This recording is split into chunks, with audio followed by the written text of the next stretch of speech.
Subject ট্ৰান্সফাৰৰ নোটিফিকেশনখন ময়ে পকেটত লৈ এইখন কোনখন অসম আছিল আন্দোলন বন্ধ বোম আজি বড়ো আৰু অসমীয়াৰ মাজত পাৰ্থক্যটো মনৰ পৰা যুগান্তকাৰী দিন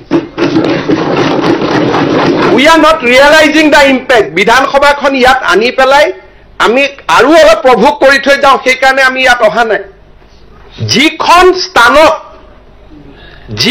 স্থানৰ পৰা এদিন অসমত বিভাজন কৰাৰ বাবে প্ৰচণ্ড আন্দোলন হৈছিল শ হাজাৰ মানুহে প্ৰাণ বলিদান দিছিল সেই স্থানত আজি অসমৰ একতাৰ প্ৰতীক অসম বিধানসভা ইয়াত আহি মিলিত হৈছে Today is the truly a historical day.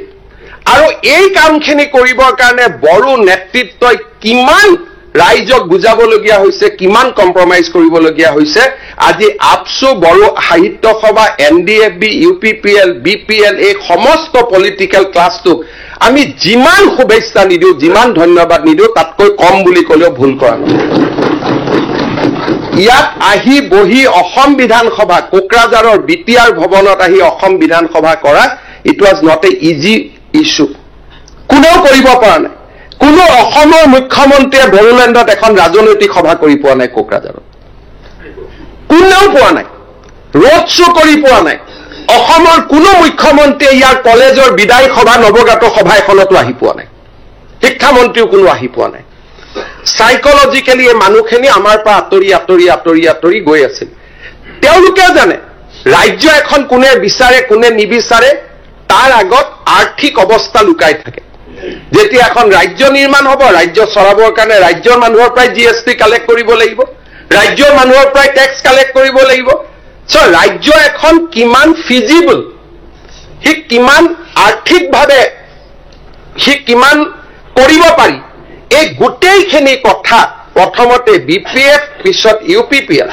লগত বড়ো সাহিত্য বা ABSU they have come to a reasonable conclusion যে আমাক আত্মনিয়ন্ত্ৰণৰ অধিকাৰ লাগে আমাক সুকীয়া ৰাজ্য নালাগে এই কথাখিনি কৰিবৰ কাৰণে এই মানুহখিনিয়ে the Bodo leadership irrespective of political party ইয়াত মই মোৰ সহযোগী ইউপিপিএল কংগ্ৰেছৰ লগত বিপিএফ আছে মই পলিটিক্যাল হ'ব খোজা নাই এই গোটেই 360 ডিগ্ৰী ঘূৰিবৰ কাৰণে আজিৰ প্ৰজন্মৰ বড়ো নেতৃত্বই যিমান ত্যাগ আৰু কষ্ট কৰিছে তাক আমি ভূয়সী প্ৰশংসা কৰাৰ সময় ইয়াত প্ৰভোগ কৰাৰ সময় নহয় ইয়াত আহি প্ৰমোদ বড়োক এক্সপ'জ কৰাৰ সময় নহয় যে আপুনি একৰখান একো কৰিব পৰা নাই ইয়াত আজিৰ দিনটোত আমি বড়ো নেতৃত্বক সন্মান জনোৱাৰ সময় বড়োফা উপেন্দ্ৰনাথ ব্ৰহ্মক কৃতজ্ঞতা জনোৱাৰ সময় যে আজি আপোনালোকে আমাক এইখিনি সুবিধা কৰি দিলে যে অসম বিধানসভা আহি কোকৰাঝাৰত আজি বহি আমি অসমৰ একতাৰ কথা দি আমি ইয়াত ক'ব পৰা পৰিৱেশত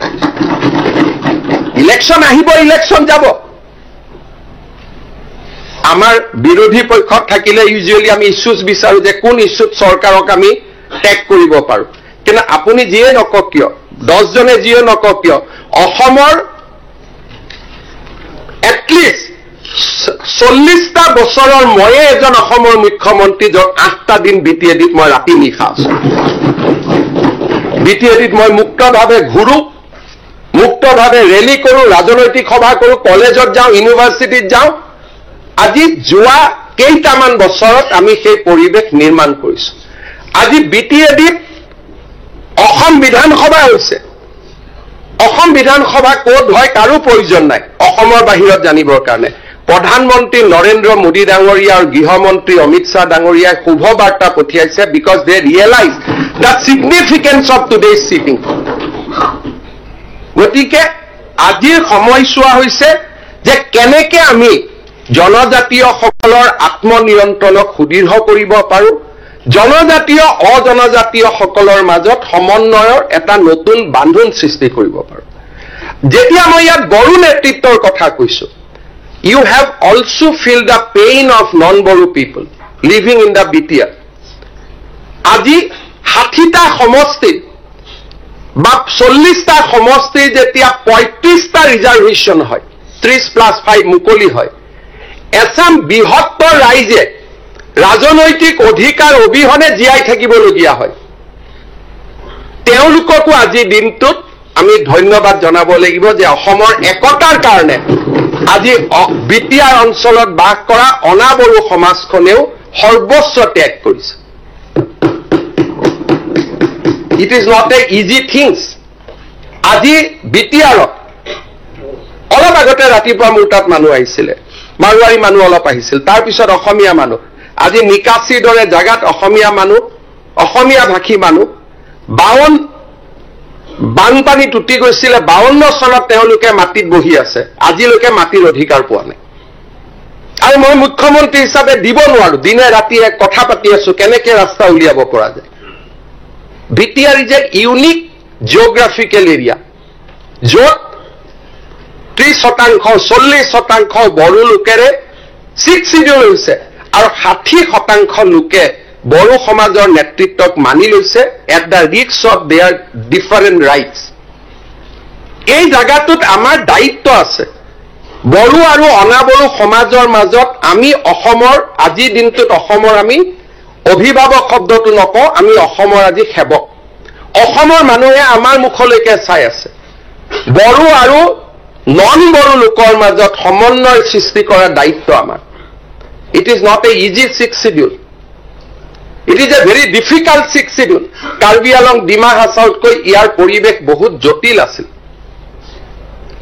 এই পৰিৱেশৰ মাজত আজি আমি সমতা আৰু সমন্বয়ৰ আমি নতুন ইতিহাস ৰচনা কৰিবলৈ ইয়াত আহিছো। আৰু আজি বিটিআৰ নিৰ্মাণত বড়ো জনসাধাৰণ আৰু ইয়াৰ লগত বিটিআৰ অঞ্চলত বাস কৰা অনাবড়ো জনসাধাৰণ দুয়োটাই, বড়ো সমাজে নিজৰ ৰাজ্যৰ দাবী প্ৰত্যাহাৰ কৰিছে, অনাবড়ো সমাজে নিজৰ ৰাজনৈতিক অধিকাৰক পিছ পেলাই থৈ অসমৰ স্থায়ী শান্তিৰ বাবে সহবাস কৰাৰ সিদ্ধান্ত গ্ৰহণ কৰিছে। দিছ ইজ এ ইউনিক অপৰচুনিটি। আৰু এই গোটেই পৰিৱেশটো আমি প্ৰভুক নহয়, আমি তেওঁলোকক সহায় কৰিব লাগিব, সহযোগিতা কৰিব লাগিব, বড়ো নেতৃত্বক শক্তিশালী কৰিব লাগিব, অনাবড়ো নেতৃত্বক বড়ো নেতৃত্বৰ লগত আমি একেটা ৰুমত বহুৱাই তেওঁলোকৰ মাজত আমি এটা মিলনৰ সাঁকো নিৰ্মাণ কৰিব লাগিব। উই হেভ এ গ্ৰেটাৰ ৰেছপন্সিবিলিটি। আমাৰ বহুত ডাঙৰ ৰেছপন্সিবিলিটি ইয়াত আছে। আজি আপোনালোকে ইয়াতে কৈছে যে বডোফা উপেন্দ্ৰ নাথ ব্ৰহ্মৰ কথা। আমি কেইজন অসম বিধানসভাৰ বিধায়ক, কেইজন মন্ত্ৰী দতমাত গৈ তেখেতৰ যি সমাধিস্থলী তাতে সেৱা কৰাৰ সুযোগ লৈছো? কোনজন গৈছে? আমাৰ দায়িত্ব। তেওঁলোকৰ আবেগক আমি সন্মান জনাব লাগিব। জনজাতীয় লোকক ৰাস্তা আৰু ঘাটতকৈও তেওঁলোকৰ সাংস্কৃতিক আৰু ঐতিহ্যৰ প্ৰতি তেওঁলোকৰ আটাইতকৈ বেছি চিন্তা, ভাষাৰ প্ৰতি চিন্তা। আপোনাক 6 লেন ৰাস্তা তেওঁলোকৰ প্ৰয়োজন নাই, শিলৰ ৰাস্তাত থাকিব, কিন্তু বাগৰুম্বা জীয়াই থাকিব লাগিব, বড়ো ভাষা জীয়াই থাকিব লাগিব। These are very sensitive moment of our history. গতিকে মই সকলোকে ধন্যবাদ জনাম যে আজি আপোনালোক ইয়াত আহি উপস্থিত হৈছে। যিকোনো কাম কৰিব যাওঁতে আজি ইয়াত অখিল গগৈ ডাঙৰীয়াই কৈছে যে 600 পৰা 800 কোটি টকা হৈছে। আচলতে বাজেটটো তেনেকে নাচায়। যদি আপুনি চাব যায় 800 কোটি টকা জেনেৰেল গ্ৰাণ্ট দিয়া হৈছে, 250 কোটি টকা স্পেচিয়েল গ্ৰাণ্ট দিয়া হৈছে। তাৰ উপৰিও জেনেৰেল এৰিয়াৰ পৰা 500 কোটি টকা ৰাস্তাতে অকল দিয়া হৈছে। বিপিএফৰ দিনত যি পাইছিল, কংগ্ৰেছে দি পাইছিল, তাতকৈ কেইবা মাইলো আমি ক্ৰছ কৰিছো। অকল এই বছৰতে 600 কোটিৰ জাগাত আপুনি কৈছে 1000 হ'ব লাগে। এই বছৰত মোৰ যিমান দূৰ বিশ্বাস 1500 পৰা 1800 কোটি টকা তেখেতসকলক আমি দিছো। ৱাটাৰ ৰিচোৰ্চৰ পৰা 500 কোটি, পিডব্লিউ ডিপাৰ্টমেণ্টৰ পৰা 500 কোটি, কোকৰাঝাৰত ষ্টেডিয়াম 150 কোটি। কিমান কাম আমি কৰি আছো তাৰ কোনো হিচাপ নাই। কিন্তু এই কামখিনি কৰাৰ পিছতো মই কম যে আমি আৰু কৰিব লাগে। উই শুড ডু মোৰ। অলপ আগতে আমি পিডব্লিউডি ৰাস্তা আছিলে, অলপ আগতে মই প্ৰমোদ বড়ো ডাঙৰীয়া, দুৰ্গা দাস বড়ো ডাঙৰীয়াক একেলগে লগ কৰিছো যে প্ৰমোদ বড়ো, দুৰ্গা দাস বড়ো দুইজনকে মিলি মই 400 কোটি টকা দিম, আপোনালোকে ঠিক ঠাক কৰি ৰাস্তাখিনি ভগাই লওক।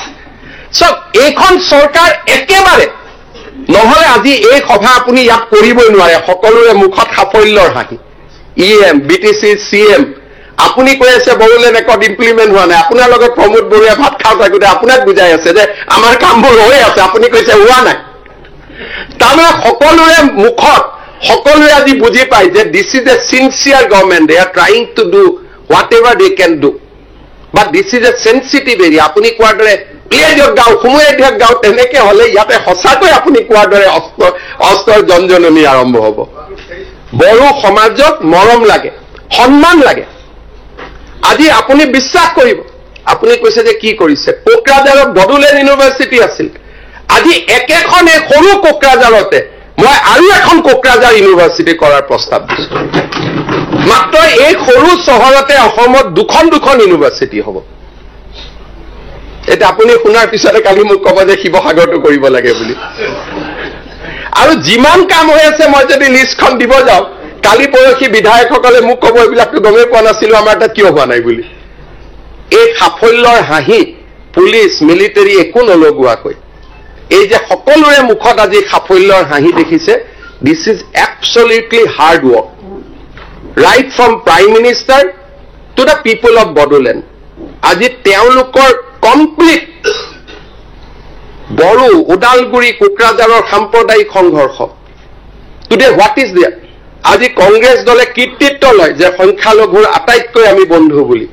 আজি মই একো ডেটা নকওঁ, কিন্তু সৰ্বানন্দ সোণোৱাল আৰু হিমন্ত বিশ্ব শৰ্মা চৰকাৰৰ দিনত এটাও সাম্প্ৰদায়িক সংঘৰ্ষ হোৱা নাই, এজনো মুছলমান লোকৰ মৃত্যু হোৱা বিটিআৰত। দিজ আৰ পিয়ৰ ষ্টেটিষ্টিক্স, আৰু ষ্টেটিষ্টিক্সৰ ওপৰতো কোনেও কথা ক'ব নোৱাৰে। আজি প্ৰথমবাৰৰ বাবে বড়ো ভূমিৰ ইলেকশ্যনত মুছলমান মানুহে মুকলিকৈ ভোট দিছে, বঙালী মানুহে ভোট দিছে, অসমীয়া মানুহে ভোট দিছে। আৰু ভোট কাক দিছে? বড়ো লেণ্ডৰ দুইটা পাৰ্টিকে দিয়া নাই, কোনোবাই হয়তো কংগ্ৰেছক দিছে, কোনোবাই নৱশৰণীয়াৰ পাৰ্টিক দিছে, কোনোবাই বিজেপিক দিছে। কিন্তু দুইটা বড়ো ৰাজনৈতিক দলে পিছদিনাখন গৈ সোধা নাই তহঁতে আমাক কিয় ভোট দিয়া নাই বুলি। This is what we have created, this is what we have created democracy. We have brought back democracy to BTR, we have brought back maximum মানুহৰ মাজত আত্মবিশ্বাস। আৰু আপোনালোকে আৰু জানি গম পাব যে এবছলিউট ন' ইণ্টাৰফাৰেঞ্চ। বড়োলেণ্ড কাউন্সিলৰ ভিতৰৰ কোনো কথাত অসম চৰকাৰে কতোৱে ইণ্টাৰফেয়াৰ নকৰে। কাৰ্বি আলং, ডিমা হাছাও কতোৱে ইণ্টাৰফেয়াৰ নকৰে। আগতে তাৰ বাজেট অসম বিধানসভাই বনাইছিল, কোন বিভাগত কি দিব লাগে। আমাৰ চৰকাৰে যোৱা বছৰ সিদ্ধান্ত ললে যে আমি বাজেট নবনাও, আমি মাত্ৰ টকাটো দি দিম। Budget will be prepared by the this assembly, BTR assembly, Karbi আলং এছেম্বলি, ডিমা হাছাও এছেম্বলি। আজি আপুনি কৈছে ছাবজেক্ট ট্ৰান্সফাৰ কৰিব লাগে। Assam government has given no objection যে যিমান ছাবজেক্ট লাগে বিটিআৰত লৈ যাওক, আমাৰ কোনো আপত্তি নাই, এক্সেপ্ট হোম ডিপাৰ্টমেণ্ট যিমান জিলাকে লৈ যাওক। আৰু সেইকাৰণে 125তম সংশোধনী আজি হোৱাৰ পথত গৈ আছে। আৰু 125তম সংশোধনী হৈ যোৱাৰ লগে লগে BTR accord will be implemented in 100%। অকল সেইটোৱে বাকী আছে। আৰু তাৰো আলোচনা চলি আছে। কভিডৰ সময়খিনিক বাদ দিলে 3.5 বছৰৰ ভিতৰত ইমান স্পীড ইমপ্লিমেণ্টেশ্যন ক'তো হোৱা নাই। গাঁও 20-25 বছৰলৈকে চলি থাকিব, পৰিৱেশ বদলি থাকিব, জিঅ'গ্ৰাফি বদলি থাকিব। আজি বিটিআৰৰ পৰা ওলাই যাব যোৱা গাঁও যেতিয়া বড়ো লোকসকলে মৰম কৰিব, তেওঁলোকে ওলাই নাযাওঁ বুলি ক'ব। সোমাব খোজা গাঁও বিটিআৰে ক'ব যে ঠিক আছে আমাক নালাগে, আপচু ইজ চেঞ্জিং দেয়াৰ পজিশ্যন। আগতে আপচুৱে কৈছিল 10% বড়ো মানুহ থাকিলেও আমাক গাঁও লাগে, এতিয়া আপচুৱে কৈছে 100% বড়ো মানুহ থাকিলেহে আমাক গাঁও লাগে। আমি আপচুক ধন্যবাদ দিব লাগিব। যদি 2003ত এনে ধৰণৰ কথা যদি আপচুৰ লগত পাতিব পৰা গ'লহেঁতেন, আজি আৰু এখন নতুন বিটিআৰ আমি দেখা পালোহেঁতেন। আজি শোণিতপুৰ বিশ্বনাথত যেতিয়া আমি কথা পাতিছো, আমি আপচুৰ লগত পাতিছো যে বড়ো গাঁওখিনি লৈ লওক, নন বড়ো গাঁও বা 50-50 গাঁও দিব নালাগে, বাকী মানুহখিনিৰ কষ্ট হয়। এণ্ড আপচু ৰিয়েলাইজ, আপচুৱে ক'লে দাদা লাহে লাহে আমি কাম কৰি গৈ থাকিম। এতিয়া আকৌ 15খন গাঁৱৰ তালিকা দিছে, আৰু 15খন গাঁৱৰ তালিকা দিছে। দে আৰ ৱৰ্কিং ভেৰি ক্লজলি উইথ আছ। প্ৰতিটো 1 মাহত এবাৰ নহয় এবাৰ কোনোবা এজন মন্ত্ৰীয়ে তেওঁলোকক লগ পাই। We are working in a matter of কলাবৰেশ্যন। আমি যেহেতু ডিচাইড কৰিছো যে উই আৰ নট এনিমি নাও, we are now we are not competitor, we are collaborator. বড়োলেণ্ডৰ উন্নয়নৰ আমি এতিয়া সমভাগী, আমাৰ মাজত প্ৰতিযোগিতাই নাই। যেতিয়া প্ৰতিযোগিতাই নোহোৱা হৈ যায় তেতিয়া তাত কোনো ধৰণৰ সমস্যাই নাহে।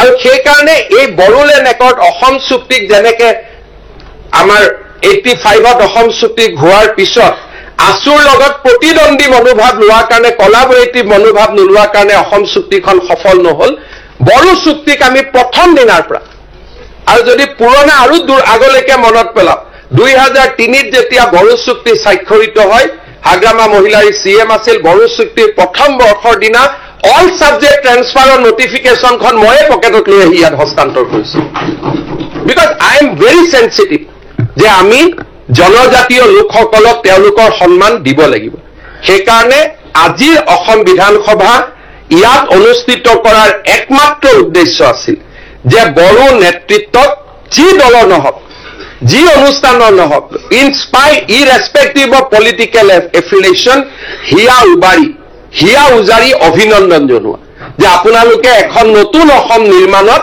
আমাক সহযোগিতা কৰিছে আজি অসম বিধানসভাৰ পবিত্ৰ মজিয়াৰ পৰা মই বডোফা উপেন্দ্ৰনাথ ব্ৰহ্মৰ প্ৰতি আকৌ এবাৰ শ্ৰদ্ধাঞ্জলি জনাইছো আৰু বড়ো নেতৃত্বক আশ্বাস দিছো যে বড়ো চুক্তিক আখৰে আখৰে পালন কৰিবলৈ আমাৰ প্ৰচেষ্টা অব্যাহত থাকিব ইয়াৰ লগতে বড়োলেণ্ডত বাস কৰা যিসকল বড়ো জনগোষ্ঠীৰ লোক নহয় তেওঁলোককো আমি আশ্বাস দিছো যে আপোনালোকৰো ৰাজনৈতিক অৰ্থনৈতিক সাংস্কৃতিক অধিকাৰ আমি সুৰক্ষিত কৰিম বড়ো আৰু অনাবড়ো দুইটা শব্দ নোহোৱা কৰি আমি ইয়াতে এখন এনেকুৱা বিটিআৰ নিৰ্মাণ কৰিব খোজো যিখন বিটিআৰ অসমৰ উন্নয়নৰ প্ৰতীক হৈ পৰে অসমৰ বিকাশৰ নতুন প্ৰতীক হৈ পৰে সময় লাগিব পুৰণা ঘা তাক লাহে লাহে ধুই পখালি ঠিক কৰোতে সময় লাগিব কিন্তু আজি আমাৰ চৰকাৰৰ দিনতে বড়ো ভাষাক আমি আপ টু হায়াৰ সেকেন্ডাৰীলৈকে লৈ গলো আজি আমাৰ চৰকাৰৰ দিনতে বড়ো লেণ্ডৰ বাহিৰৰ বড়োসকলৰ কাৰণে আমি ওয়েলফেয়াৰ কাউন্সিল নিৰ্মাণ কৰিছো ভাবিব নোৱাৰা কাম হৈছে আজি ইয়াত আমি সেইকাৰণে মই সকলোকে এটাই অনুৰোধ কৰিছো যে আজি দিনটো বডোফা উপেন্দ্ৰনাথ ব্ৰহ্মৰ প্ৰতি শ্ৰদ্ধাঞ্জলি জনোৱাৰ সময় বড়োলেণ্ডক শক্তিশালী কৰাৰ সংকল্প লোৱাৰ সময় আৰু বড়োলেণ্ডক বড়ো আৰু অনাবড়োৰ সমন্বয়ৰ এক মূৰ্ত প্ৰতীক হিচাপে নিৰ্মাণ কৰাৰ সংকল্প লোৱাৰ সময় আৰু মই বিশ্বাস কৰো আজি অসম বিধানসভাখনক যি ধৰণে বড়োভাষী ৰাইজে আদৰি ললে সি এক ভৱিষ্যত সোণোৱালী অসমৰ আজি এক ৰূপৰেখা আমাৰ সন্মুখত দাঙি ধৰিছে এইখন কোনখন অসম আছিল আন্দোলন বন্ধ বোম ব্লাষ্ট হত্যা হিংসা আজি কোনোবাই আমাক ৰাজনৈতিকভাৱে সমালোচনা কৰিব পাৰে কিন্তু এইখন অসম আজি আমি আন্দোলন বিবৰ্জিত বন্ধ বিবৰ্জিত গুলি বোমা বিবৰ্জিত এখন নতুন অসম আমি নিৰ্মাণ কৰিছো আউট অফ এছেছ এখন ভাঙি যোৱা প্ৰদেশক আজি আমি এক শক্তিশালী কাঠামোৰ ওপৰত নিৰ্মাণ কৰিছো কেতিয়াবা ডিফুলৈকে যাব ডিফু দেখিলে গুৱাহাটী পিছ পৰি যাব ডিফুৰ যিটো আজি উন্নয়ন সেই ডিফুৰ উন্নয়ন আজি আমাৰ অসমৰ কামৰূপ নগাঁও শিৱসাগৰ যোৰহাট ডিব্ৰুগড় জিলাতকৈ বহুত আগত গুচি গৈছে আজি আপোনালোক যেতিয়া ডিফুত যাব আজিকালি আমাৰ চৰকাৰী ডাঙৰ ডাঙৰ বিষয়াসকল ডিফুত ৰাতি পৰিয়ালক লৈ থাকিব যায় উই হেভ চেঞ্জ দ্যাট আজি কাৰ্বি নেতৃত্ব সমালোচনা কৰে কথাই কথাই আমাৰ মানুহে কয় এওঁলোকে টকা খায় ডিমাচা পাহাৰত টকা যায় কাৰ্বি পাহাৰত টকা যায় একেটা টকা দি ডিফুত যিমান ধুনীয়া ষ্টেডিয়াম নিৰ্মাণ হয় একেটা টকা দি আমাৰ সমষ্টিত সিমান ধুনীয়া নিৰ্বাচন আজিও নহয় আমাৰ বহুত মানুহ এতিয়াও পুৰণা দিনত সোমাই আছে এতিয়াও ডিমা হাছাও কাৰ্বি আলঙৰ কেলেংকাৰীৰ সময়ৰ কথা তেওঁলোকে মনত ৰাখিছে সময় পৰিৱৰ্তন হৈছে 15 কোটি টকা দি জালুকবাৰীত যিমান ভাল ষ্টেডিয়াম নিৰ্মাণ হয় 15 কোটি টকা দি আজি ডিফু আৰু হাফলঙত তাতকৈ বেছি কাম হয় এইবাৰ ডিমা হাছাও পাহাৰৰ পৰা 7জন ল'ৰা ACS পাইছে ল'ৰা ছোৱালী 7জন ল'ৰা ACS পাইছে ৱেষ্ট কাৰ্বি আলঙৰ পৰা 3 গৰাকী ল'ৰা ছোৱালী আজি ACS পাইছে ষষ্ঠ অনুসূচীসমূহ যোৱা 3.5 বছৰ যিমান ডেভেলপ হৈছে ডিফুত যিমান দলং ৰাস্তা হৈছে কোনেও কল্পনা কৰিব নোৱাৰে ৰাজনীতি কৰা মানুহৰ কথা ৰাজনীতিৰ লগত থাকিব কিন্তু কোনোবা এজন মানুহক লৈ যাওক যোন 10 বছৰ আগতে কাৰ্বি আলঙত গৈছিল আৰু আজি তেওঁ কাৰ্বি আলঙলৈকে যাওক তেওঁ পৰিৱেশৰ পৰিৱৰ্তন নিজে দেখা পাব মই ইয়াত বিশেষ ক'বলগীয়া নাই, কাৰণ these are all matter of records.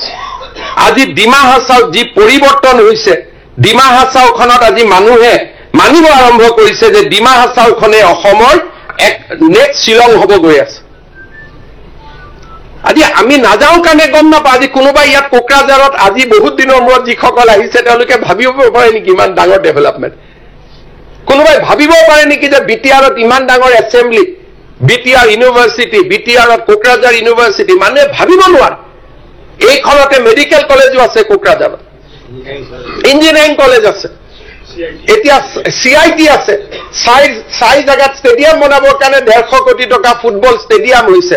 ছেক্ৰেটাৰিয়েটৰ সন্মুখতো পুৰণা টেংক নাই। আৰ্মি জেনেৰেলে দুৰান্তা পতাৰ কৃতজ্ঞতা হিচাপে ইয়াতে টেংক দি থৈ গৈছে যে ই শৌৰ্য আৰু বীৰ্যৰ প্ৰতীক হওক। আজি মইতো অনুৰোধ কৰিম যে আমাৰ ফেমিলিলৈ আমি কাৰ্বি আলং, ডিফুত যাব লাগে, কোকৰাঝাৰত আহিব লাগে, উইল চি এ চেঞ্জ। আজি তামোলপুৰত যাওক, বাক্সাত যাওক, যেনেকে পাগলাদিয়াৰ ওপৰত দলং বনিছে, কোনো কল্পনা কৰিব নোৱাৰে। তামোলপুৰত মই যেতিয়া প্ৰথম গৈছিলো 3.5 বছৰত, আৰু আজি 3.5 বছৰ পিছত তাত মেডিকেল কলেজ, ৰাষ্ট্ৰপতিৰ ভ্ৰমণ, গৃহমন্ত্ৰীৰ ভ্ৰমণ, BSFৰ অৰ্ডিনেন্স ফেক্টৰী, পাগলাদিয়াৰ ওপৰত দুখন দলং, তামোলপুৰ জিলা, আমি ভাবিব নোৱাৰা পৰিৱৰ্তন হৈছে। শান্তি এনে অহা নাই। কোনোবাই মানুহে ভাবে যে এনে শান্তি আহিলে নেকি? আজি লাহে লাহে এই 6 শিডিউল এৰিয়াবিলাকত যেনেকে শান্তি উভতি আহিছে, মইতো মাজে মাজে ভাবো যে অসমৰ আটাইতকৈ বিকশিত অঞ্চলবিলাক পিছ পৰি যাব। আজি কাৰ্বি আলঙত যদি এটা উদ্যোগ স্থাপন কৰাৰ কথা হয়, ডিমা হাছাওত যদি উদ্যোগ স্থাপন কৰাৰ কথা হয়, বিটিআৰত যদি উদ্যোগ স্থাপন কৰাৰ কথা হয়, তাত কোনো প্ৰতিবাদ নাই। মানুহে আদৰণি জনায় যে হয় আমাৰ ইয়াত ডেভেলপমেণ্ট লৈ আহক। এই 3খন জেগা মই আজি, মানুহটো কিমান দিন থাকে নাথাকে মানুহে নাজানে, 25 বছৰ পিছত মই থাকিম আৰু নাথাকিম মই নাজানো, কিন্তু মই আজি এটা কথা প্ৰেডিক্ট কৰিব পাৰো যে কাৰ্বি আলং, Dima Hasao and BTR, these 3 parts of Assam will be the most prosperous region in days to come. কাৰণ ইয়াত মানুহৰ মানসিকতাৰ অসম্ভৱ পৰিৱৰ্তন হৈছে। অগ্নিবীৰ, আৰ্মি, CRPF আটাইতকৈ ইয়াৰ পৰা বেছি নিযুক্তি হয়। আমিবোৰ এতিয়াও ভাবি আছো, ইয়াত আমি আহিছো যে নহয়, we have come for a very develop district and we want to say something, যে মানুহৰ মনত ভাল লগা চকলেট লজেন্স চলপৰ কথা কৈ থওঁ জানো। They are doing competition with us. আজি বড়োলেণ্ড ইউনিভাৰ্চিটি যিমান ফাষ্ট পৰিৱৰ্তন হৈছে, অসমৰ নতুন কোনো এখন বিশ্ববিদ্যালয় ইমান ফাষ্ট পৰিৱৰ্তন হোৱা নাই। আজি বড়ো ল'ৰা ছোৱালীয়ে যি ধৰণে BPO, ITO যি ধৰণে কাম কৰিছে, আমিবোৰ কেতিয়াবা পিছ পৰি যাম। মই পিছ পৰি যোৱা বুলি নকওঁ, কাৰণ I don't want to make a comment যিটো ফেকচুৱেলি কিমান সঁচা মিছা মই নাজানো, কাৰণ I am speaking on perception. আজি আটাইতকৈ অসমৰ বিকশিত অঞ্চললৈ এই অঞ্চলবিলাক ৰূপান্তৰিত হৈ আছে। অসমৰ আটাইতকৈ পিছপৰা অঞ্চল, আন্দোলন বিবৰ্জিত পৰিৱেশ আজি শান্তিৰ এক সাঁকোলৈ পৰিণত হৈছে। বিটিআৰৰ পৰা এইবাৰ 50 জন ল'ৰাই যোৱা বছৰ ACS পাইছে। 50 ষ্টুডেণ্ট হেজ ক্লিয়াৰ্ড APSC। আজি সময় হৈছে বিটিআৰৰ বাসীক ধন্যবাদ জনোৱা, অভিনন্দন জনোৱা, আৰু তেওঁলোকৰ উন্নয়নৰ বাবে আমি আকৌ নতুনকৈ আমি নিজক নিয়োজিত কৰা। মই পবিত্ৰ সদনক জনাব খুজিছো যে আমাৰ লোকসভাত, ৰাজ্যসভাত বিবেচিত হৈ থকা 125 নম্বৰ সংবিধান সংশোধনীয়ে বিটিআৰলৈ এক মূলভূত পৰিৱৰ্তন আনিব। প্ৰথমবাৰৰ বাবে ফাইনেন্স কমিশ্যন, আজি অলপ আগতে মই অখিল গগৈ ডাঙৰীয়াৰ প্ৰশ্নৰ উত্তৰ দিছো যে ভাৰত চৰকাৰে 6 শিডিউলত এটকাও নিদিয়ে, কিন্তু 125তম সংবিধান সংশোধনী গৃহীত হোৱাৰ লগে লগে ফাইনেন্স কমিশ্যনৰ পৰা 6 শিডিউললৈকে টকা অহা আৰম্ভ হ'ব। আৰু তাক আমি ক্ষিপ্ৰভাৱে কৰিবৰ কাৰণে, আৰু অকল অসমৰ 6 শিডিউল নহয়, আমি একেলগে কাম কৰিছো যাতে ত্ৰিপুৰা, মেঘালয় সকলোৰে 6 শিডিউলখিনি লৈ ডাইৰেক্ট ফাণ্ড ফ্ল' হয়। আৰু আমি ভাবো যে আমি সফল হ'ব পাৰিম। 125তম সংবিধান সংশোধনী আৰম্ভ হোৱাৰ লগে লগে 60টালৈকে বিটিআৰৰ চিট বাঢ়িব। লগতে বিটিআৰত বাস কৰা অজনজাতীয় লোকসকলেও যাতে শাসন ক্ষমতা পাব পাৰে তাৰ কাৰণে প্ৰত্যেকটো ভিচিডিসি আৰু মিউনিচিপালিটি ইলেক্টেড বডিলৈ ৰূপান্তৰ হ'ব আজি আমি এক ডাঙৰ পৰিৱৰ্তনৰ কাৰণে কাম কৰিছো আৰু যেতিয়া আমি ডাঙৰ পৰিৱৰ্তনৰ কাৰণে কাম কৰো it should be slow it should be steady যদি গাড়ীখন জোৰে চলাব খুজো ই এক্সিডেন্ট হ'ব কাৰণ this is a very sensitive area লাহে লাহে লাহে লাহে যোৱাকালি আছুৰ লগত মোৰ মিটিং হৈছিল মোক কৈছিল যে চতুৰ্থ ভাষা প্ৰৱৰ্তন কৰিব লাগে 4 সূত্ৰীয় ভাষা ইংৰাজী হিন্দী অসমীয়া বড়ো মই কৈছো নো যেতিয়ালৈকে বড়ো সাহিত্য সভাই নকব আমি সেই ৰাস্তাত নাযাওঁ because we want to take every step with caution যাতে আমাৰ এটা ভুল সিদ্ধান্তই আমাৰ যিসকল বড়ো লিডাৰশ্বিপে আমাৰ লগত কাম কৰিছে তেওঁলোক যাতে বিপদত পৰিবলগীয়া নহয় মই আকৌ কৈছো I am being a political ইয়াত সদনত দুইটা ৰাজনৈতিক দলৰ মানুহ আছে আমি কাকো বিপদত পেলাব খোজা নাই we want to take every step লাহে লাহে লাহে লাহে মই অসম বিধানসভাৰ সদস্যসকলক অনুৰোধ কৰিম ইয়ালৈকে কোকৰাঝাৰলৈকে আহিব ওদালগুৰি তামুলপুৰলৈকে আহিব বহুত কথা শিকিব পাৰিম আজিৰ সদনতে মোক আপসুৰ সভাপতি দীপেন বড়ো ডাঙৰীয়ায়ো কৈ আছিলে সকলোৱে কৈ আছিলে আমি উন্নয়নৰ বাবে আগ্ৰহী 125তম অনুমোদন যাতে খুব সোনকালে হৈ যায় তাৰ বাবে অসম চৰকাৰে ভাৰত চৰকাৰৰ লগত একেলগে কাম কৰাৰ প্ৰতিশ্ৰুতি মই পবিত্ৰ সদনত মই আপোনালোকৰ সন্মুখত ৰাখিব খুজিছো বিটিআৰৰ লগত এটা ডাঙৰ ডেভেলপমেন্ট হৈ আছে আমি সকলে জনা উচিত ভুটানত গেলেফু মাইণ্ডফুলনেছ সিটি নামৰ এখন ডাঙৰ মহানগৰ হ'ব গৈ আছে ভুটানৰ ৰজাই আশা কৰে যে ই সিংগাপুৰৰ দৰে এখন ডাঙৰ চহৰ হ'ব তাৰ অকল ইন্টাৰনেশ্যনেল এয়াৰপোৰ্টতে তেওঁলোকে প্ৰায় 8,000 কোটি টকা খৰচ কৰিব খুজিছে and total investment in Gelephu will be মোৰ দেন 1 লাখ কৰোৰ ভুটানৰ মোৰ যাত্ৰাৰ পিছত ভুটানৰ ৰজাই মোক কৈছে যে গেলেফুতটো সুপাৰ ৰিচ সকল আহি থাকিব উদ্যোগ ক'ত কৰিব ব্যৱসায় ক'ত কৰিব ভুটানৰ ৰজাই মোক কৈছে যে আপুনি এই সময়ৰ লগত সুযোগ ৰাখি বিটিআৰটো ডেভেলপ কৰক এতিয়া আমি সিদ্ধান্ত লৈছো যে গেলেফুৰ লগে লগে আমি দাঁতগাড়ী যাতে গেলেফুৰ ব্যৱসায়টো আমি দাঁতগাড়ীত ল'ব পাৰো আমি দাঁতগাড়ীক উন্নয়নৰ বাবেও আমি কাম কৰাৰ বাবে সিদ্ধান্ত লৈছো মই আগতে কৈছো যে চিৰাং এণ্ড কোকৰাঝাৰ এই দুইখন জিলাই অসমৰ প্ৰতিখন জিলাক পিছ পেলাই থৈ যাব ইয়াত যিটো আমি আহি কৈছো টকা দি দিয়ক ইটোক দি দিয়ক আমি হাত পাতিব লাগিব এটিত যে আমাক দিয়ক কাৰণ ইয়াত যিটো ডেভেলপমেন্টৰ পেচ আছে আৰু মানুহে বিকাশ বিচাৰিছে আটাইতকৈ ডাঙৰ কথা গেলেফু হৈ যোৱাৰ পিছত চিৰাং আৰু দাঁতগিৰি অসমৰ আটাইতকৈ বিকশিত জিলালৈ ৰূপান্তৰিত হ'ব মেবি ইকুইভেলেন্ট টু গুৱাহাটী কাৰণ গোটেই ভুটানত তেওঁলোকৰ যিটো ডেভেলপমেন্ট 8 কিলোমিটাৰ দূৰত চিৰাং মানুহৰ ঈৰ্ষাৰ কেন্দ্ৰবিন্দু হৈ পৰিব যদি ভুটানে তেওঁলোকৰ মিছনত সফল হ'ব পাৰে আমি কি কৰিব খুজিছো গুৱাহাটীৰ পৰা গেলেফুলৈকে আমি ৰেল লাইন বহাব খুজিছো দাঁতগিৰি হৈ যাতে দ্যাট কেন বি ক্যাপচাৰ্ড আৰু মই ভাবো যে আমাৰ অসম এডভান্টেজ সামিটৰ সময়ত গৃহমন্ত্ৰী আমাৰ ৰেল মন্ত্ৰী ডাঙৰীয়াই এই ঘোষণা কৰিব পাৰিব 10খন কলেজ আমি প্ৰভিন্সিয়েলাইজ কৰিছো এইবাৰ আমি বিধানসভাত প্ৰাদেশিকৰণৰ আইন আনোতে বড়ো চুক্তিৰ 6.3 ক্লজক আৰু অলপ কেনেকৈ আমি শক্তিশালী কৰি ইমপ্লিমেন্ট কৰিব পাৰো তাৰ কাৰণে আমি কাম কৰিব খুজিছো ইয়াৰ লগে লগে মানে স্যাৰ বেকো ডাঙৰীয়া মানে বড়ো মাধ্যমৰ স্কুল আৰু ইয়াত থকা অসমীয়া মাধ্যমৰ ভেঞ্চাৰ স্কুলখিনি চৰকাৰী কৈ আছে সেইটো কৰি দিব লাগে কৈ আছে আজি ভাল মেছেজ এটা যাব মেছেজ তেনেকে নাযাব ইয়াত কৰিলে শিৱসাগৰ কলেজে কেছ কৰি দিব শিৱসাগৰ স্কুলে কেছ কৰি দিব স্পেচিয়েল হাইকোৰ্টে নামানে নহয় আপুনি গতিকে বুক কৰিব দিয়ক মই কৰি আছো সুন্দৰ কৰি যাতে কতো বাধা নহয় 10খন কলেজক প্ৰাদেশিকৰণ কৰিলো এটাও কোৰ্টত কেছ নহল because I am taking step logically আৰু তেখেতসকলক বিশ্বাসত লৈ লাহে লাহে কৰি গৈ আছো গতিকে গোটেই কামখিনি কোৰ্টত কেছ নোহোৱাকৈ গৈ আছে অসম একদম সৰু কথা চব গৈ আছে সৰু আজি আমি এতিয়া কাৰিগাঁৱৰ পৰা কোকৰাঝাৰলৈ আহিলো এই ৰাস্তাটো আমি 4 লেন বনাবৰ কাৰণে সিদ্ধান্ত গ্ৰহণ কৰিছো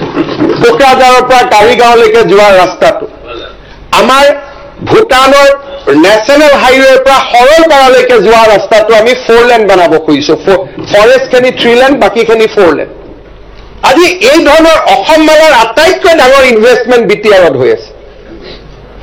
ওদালগুৰিত আজি আমি বড়োলেণ্ড ইউনিভাৰ্চিটিৰ এখন কেম্পাছ আমি বনাব খুজিছো আৰু 2027 চনত ওদালগুৰিত আমি এখন মেডিকেল কলেজো নিৰ্মাণৰ কাম হাতত ল'ম।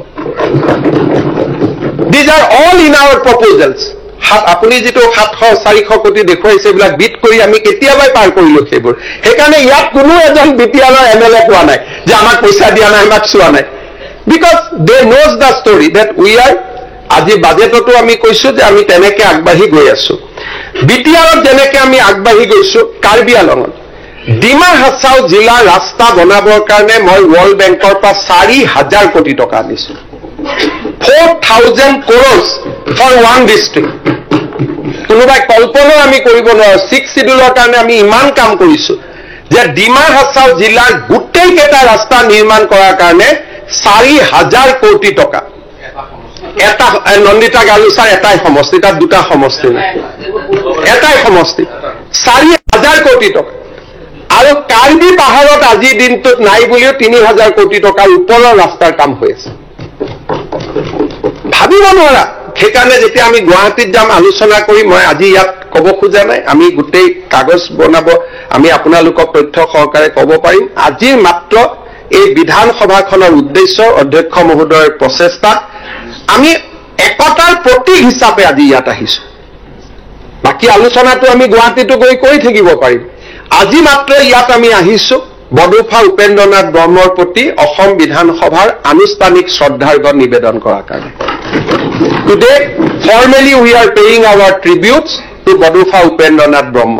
তেখেতে এটা পিছ পৰি যোৱা জাতিক কেনেকে এক আগশাৰী জাতিলৈ ৰূপান্তৰ কৰিব পাৰি, এটা নিষ্পেষিত জাতিসত্তাক কেনেকৈ আটাইতকৈ উন্নত শীৰ্ষলৈ লৈ যাব পাৰি, তাৰ প্ৰমাণ হিচাপে বড়ো জাতিক আজি নিৰ্মাণ কৰাৰ প্ৰেৰণা দিছিল। আৰু যি ধৰণে উপেন্দ্ৰনাথ ব্ৰহ্মই বড়ো জাতিক নিৰ্মাণ কৰিলে, সেই পথ যদি আমি সেই পথেৰে আগুৱাই যাবলৈ চেষ্টা কৰো, অসমৰ প্ৰতিটো জাতিসত্তাৰ বিকাশ হ'ব। গতিকে মাননীয় অধ্যক্ষ মহোদয়, কৃতজ্ঞ অসমবাসী ৰাইজৰ হৈ আজিৰ এই দিনটোত মই বডোফা উপেন্দ্ৰনাথ ব্ৰহ্মক ধন্যবাদ, কৃতজ্ঞতা, শ্ৰদ্ধাঞ্জলি নিবেদন কৰিছো। আৰু বডোফা উপেন্দ্ৰনাথ ব্ৰহ্মৰ সমাধিক আমি ৰাজ্যিক সমাধি পৰ্যায়লৈ উন্নত কৰাৰ বাবে প্ৰস্তাৱ গ্ৰহণ কৰিছো।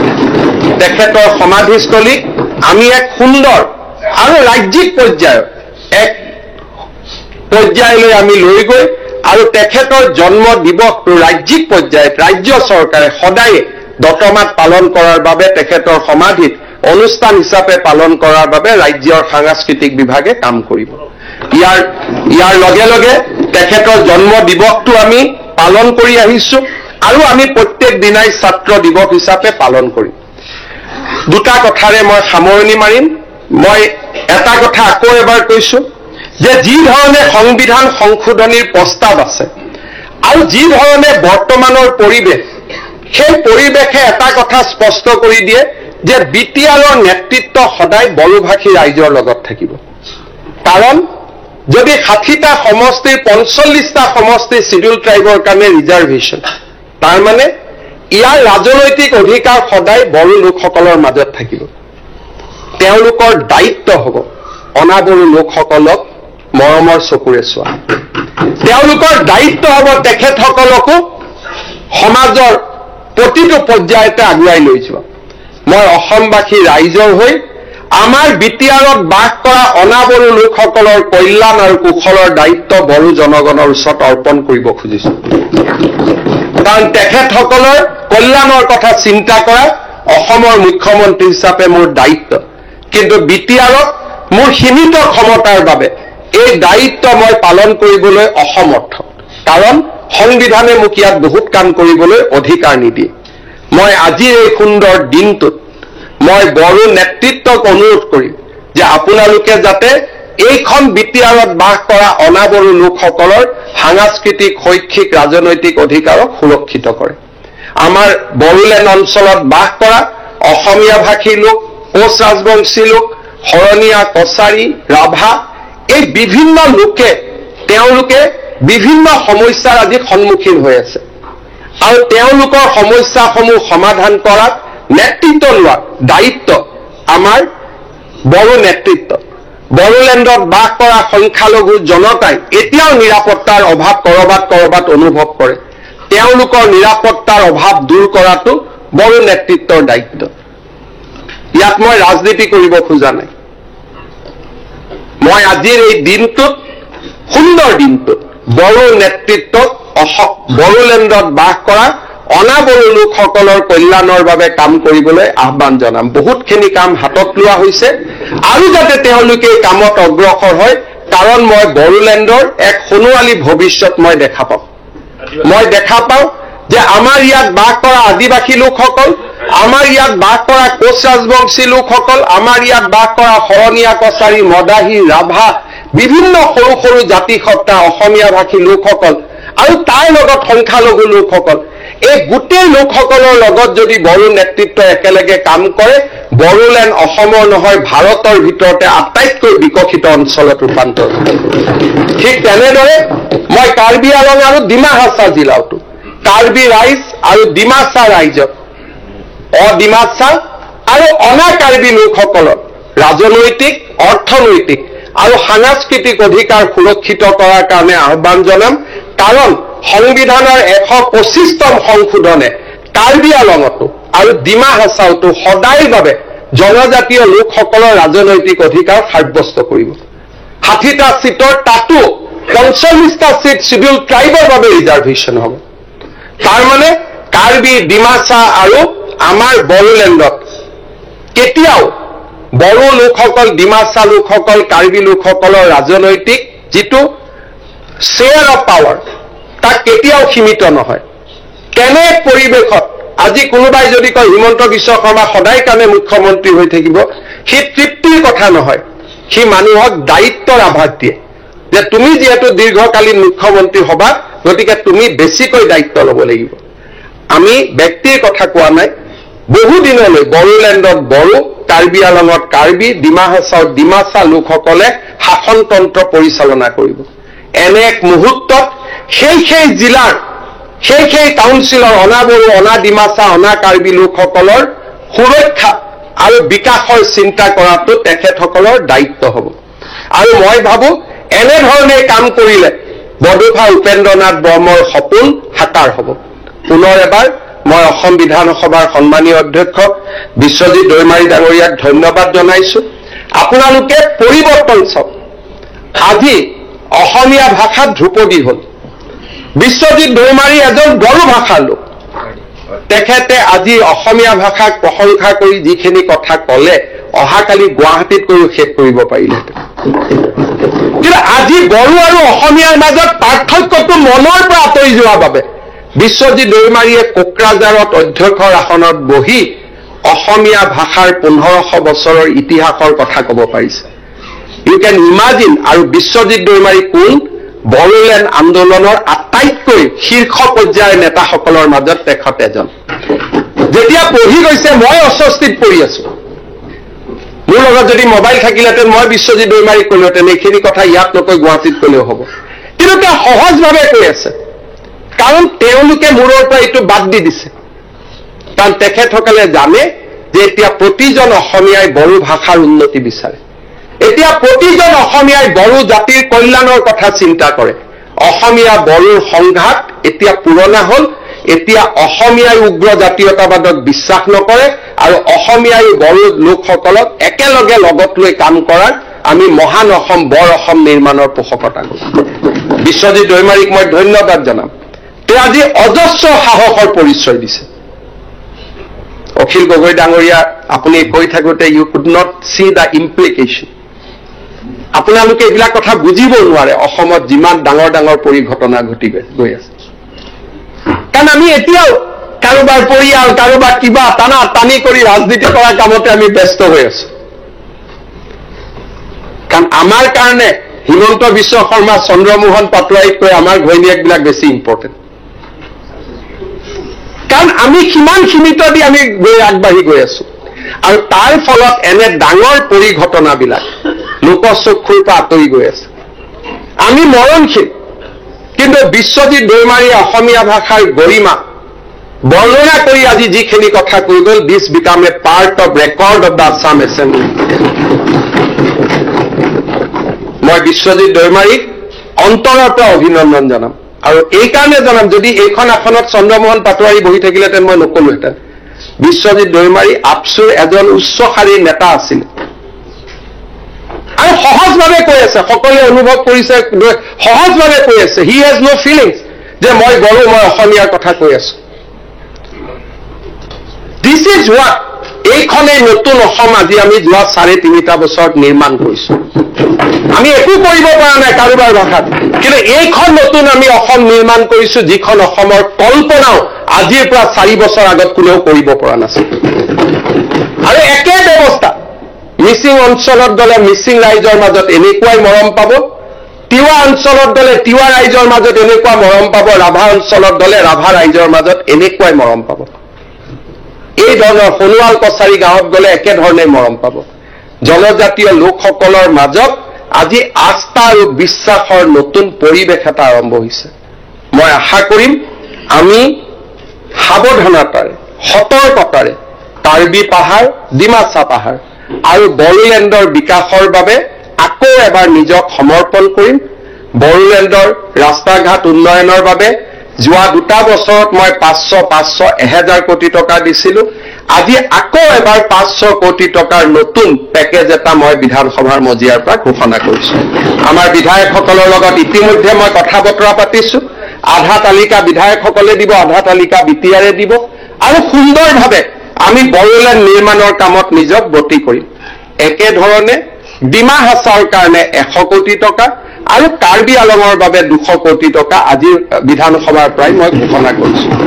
আশা কৰো এই ঘোষণাখিনিৰ কাৰণে আমাৰ কৰবাৰ পৰা অলপ অলপ কাবাৰ কাটা যাব, কিন্তু এখন নতুন অসম নিৰ্মাণৰ কাৰণে আমি এইখিনিত আদৰণি জনাম আৰু সকলোৰে লগত একেলগে আমি কাম কৰিম। অধ্যক্ষ মহোদয়, আজিৰ দিনটো আপুনি এক নতুন ইতিহাসৰ সাক্ষী হ'ল। আপোনাক মই বহুত বহুত ধন্যবাদ জনাইছো।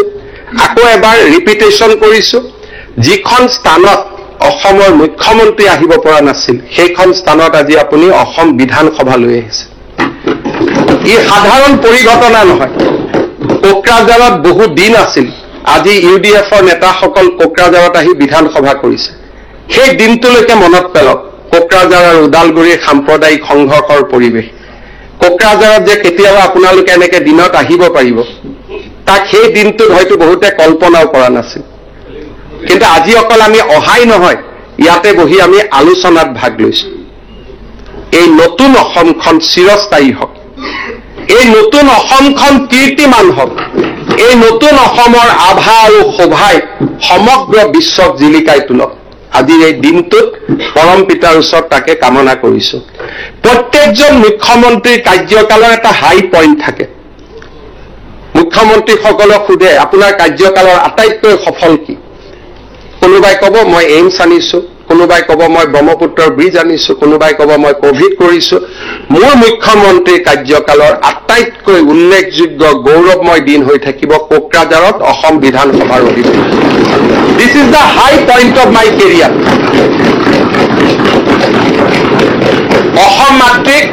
অসম মাতৃক মই ইয়াতকৈ আৰু কি ডাঙৰ উভতাই দিব পাৰো মই নাজানো, কিন্তু দিছ ইজ দ্য বেষ্ট ট্ৰিবিউট যে অসমত দীৰ্ঘকালীন ধৰি ৰাজনীতি কৰিছিলো, অসমৰ মানুহৰ মাজত থাকি ৰাজনীতি কৰি অসমৰ মুখ্যমন্ত্ৰীৰ আসন মই সলনি কৰিবলৈ সক্ষম হৈছিলো। যেতিয়া মোক কোনোবাই মৃত্যুৰ পিছত ভগৱানে সুধিব what you have return back to Assam, এখন একত্ৰিত অখণ্ডিত অসমক আজি মই কোকৰাঝাৰত বিধানসভাৰ অধিৱেশন পাতি নতুন প্ৰজন্মৰ বাবে, আহিবলগীয়া প্ৰজন্মৰ বাবে আমি উপহাৰ হিচাপে থৈ গলো। ইয়াক সংৰক্ষণ কৰাৰ দায়িত্ব আমাৰ, ইয়াক সংবৰ্ধন কৰাৰ দায়িত্ব আমাৰ। ইয়াক আমি বড়ো, কাৰ্বি, ডিমাচা লোকসকলক মৰম, চেনেহ, সন্মানৰ দৃষ্টিৰে আৰু তাৰ লগত 3খন কাউন্সিলত বাস কৰা অনা বড়ো, অনা কাৰ্বি, অনা ডিমাচা লোকসকলৰ অধিকাৰক সুৰক্ষিত কৰি আমি এই 3খন কাউন্সিলকে আগুৱাই লৈ যাম। এখন নতুন অসম নিৰ্মাণ কৰিম, এখন বিশাল অসম নিৰ্মাণ কৰিম। তাকে সংকল্প লৈ পুনৰ এবাৰ বডোফা উপেন্দ্ৰনাথ ব্ৰহ্মক শ্ৰদ্ধাঞ্জলি জনাই অধ্যক্ষ মহোদয় আপোনাক ধন্যবাদ জনাই মই মোৰ বক্তব্য সামৰণি মাৰিছো।